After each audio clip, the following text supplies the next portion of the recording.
who showed up. Okay, I know that you're mad. I had an emergency at work. I tried calling, but I couldn't get through. I know we planned this last week, and you really wanted to go, and I'm sorry. Well, when you were late in the situation of going to the movie, I was really excited I just felt unimportant to you. And I'm just super frustrated because we planned it so long ago, and now my friend's just gonna spoil it for me, just like she did the last time, and it's gonna just be ruined. And I was so excited, and you knew I was excited. I know this is really important to you, so I got us tickets to the first show tomorrow. Maybe we could turn off our phones so we don't risk getting any spoilers. Oh, so you had time to buy tickets, but you were so busy and you didn't have time to text or try calling me again. I just don't even understand you. Okay, did you not hear what I just said? I said that I tried calling you, but it didn't go through. What else do you want me to do? I was listening to you, but it doesn't even matter because you just always put work before me and you don't even care about our time together. Okay, I'm doing the best that I can. I feel like nothing I do is ever good enough for you. Nothing you do is ever good enough for me. That is not true at all. Okay, I think we need to take a time out and reconvene in a little bit because we're both getting pretty frustrated with each other. Should we try talking again in 15 minutes? Okay, yeah, I agree. I don't want to say anything that I might regret later, so I think a timeout would be helpful. Okay, so I think that the speaker-listener technique would help us a lot. We've done it before in the past, and it's helped us to understand each other. And I really think that we just need to understand each other better now. So do you think that we should try the speaker-listener technique? Yes, I agree. I think it would be very helpful in this situation. Do you want the floor first? Yes, I would love to talk first. So the main thing I'm feeling right now, I just feel unimportant because you said you were going to come to the movie. We planned it a week ago. You knew I was excited, and we had our tickets all planned out, and I was just ready to go, and then I'm waiting, and you didn't come, and it just made me sad and frustrated. Okay, so you're feeling frustrated, and you feel like I don't prioritize our time together because I didn't have the chance to call you and let you know that I wasn't going to be coming home and I was going to miss our time together. Yes, that is how I'm feeling. And I was also feeling really scared and anxious because I didn't know where you were because usually you would send me a text or something, but I had no idea where you were. I didn't know if you were in danger or something because you were supposed to be there and I was expecting you to be there. So I was just scared. I didn't know what you were doing. Okay, I understand what you're feeling. You're feeling like you were scared because I didn't come home unexpectedly, and I appreciate that you were worried about me and just scared for my health and well-being. Yeah, that's like pretty much what I'm feeling right now. Do you want to take the floor and talk about how you're feeling? Yes. So I feel like you're not fully understanding that I tried calling and that I caught up doing something at work. Okay, so it sounds like to me that you don't feel understood right now because you were busy at work and you feel like I'm not understanding that. Yes. I know that I do tend to spend a lot of time at work. I enjoy being at work, but I also value our time that we spend together.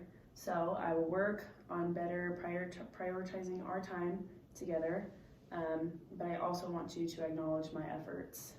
Okay, so it sounds like you recognize that you do have an issue with prioritizing your time and your time management skills, and it sounds like you know that you spend a little too much time at work, and when you're at work you just get sidetracked, so you don't really think about anything else. So it sounds like you want to work on it and prioritize our time together. And you said that I didn't recognize your efforts, but when you told me you bought tickets for the earliest show tomorrow in the situation of going to the movie, it really did make me feel valued. Even though I was mad at first and I was angry, it made me feel important and valued. So thank you for that.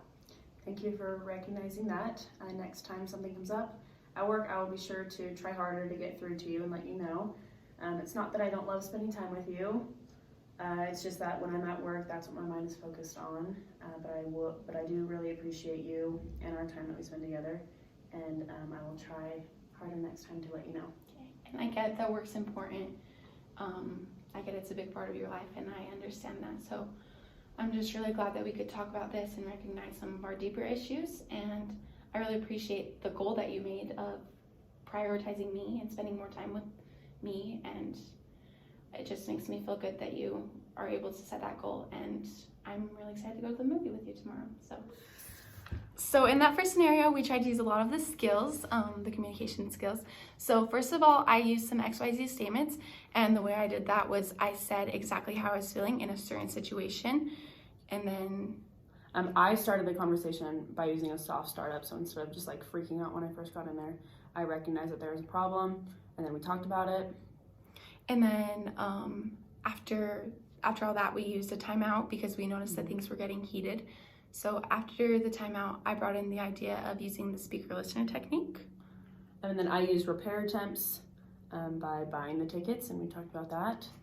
And during the speaker listener technique, we also expressed negative feelings appropriately by using I statements.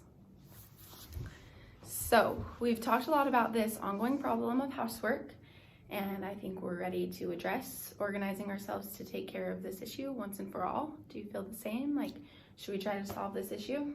Yes, I think that we are both in a respectful place to discuss what we can do to help each other out in the situation.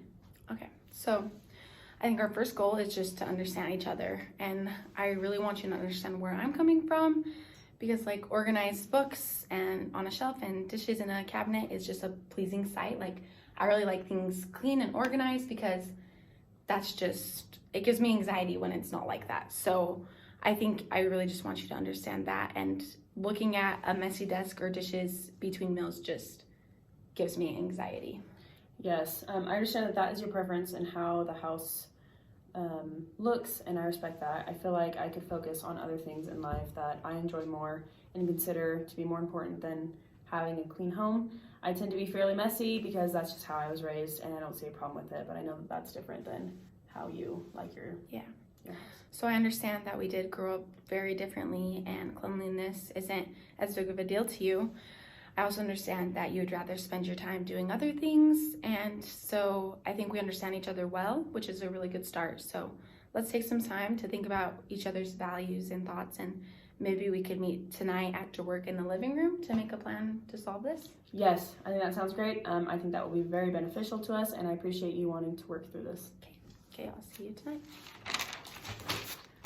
Okay, let's brainstorm some ideas that we can do to keep our house clean while both honoring how the other person feels and what they want to do in their life. Yeah, I think that's a good idea. So just to start us off, how about we switch off doing dishes every day?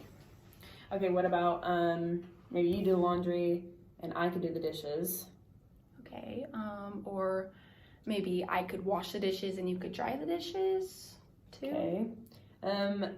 Since I don't like cleaning, like you could do both, and then I could just try and keep my own space and messes clean. Okay.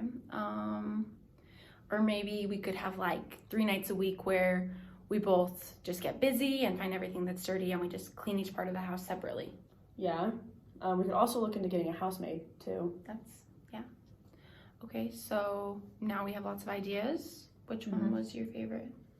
Well, I like your idea of splitting the job by you washing and me drying. That way we're still spending time together.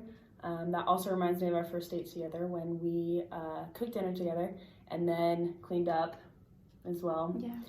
That was a fun time. That was really fun. That reminds me of that too. I think I like that idea the best too, because some of the other ones, like the 3 nights a week where we do it separately, then we're not doing anything together, and we could make it a fun thing. And I don't think we could afford a housemaid right now. I don't think that would work. So I think our best option would be to do that together. And I think that we should maybe start on that tomorrow, and then next Wednesday, a week from now, we can sit down again and evaluate how it's going. Yes. Okay, so with that second scenario, we use the problem-solving models from Fighting for Your Marriage. So we discussed the problem, and then we set the agenda for when to talk about it. Then we brainstormed, switched off, then we evaluated each idea. We also used the love map because she referred back to our first date, which made us come up with a solution and that we both felt good about, because it really did to a time when we both felt happy. So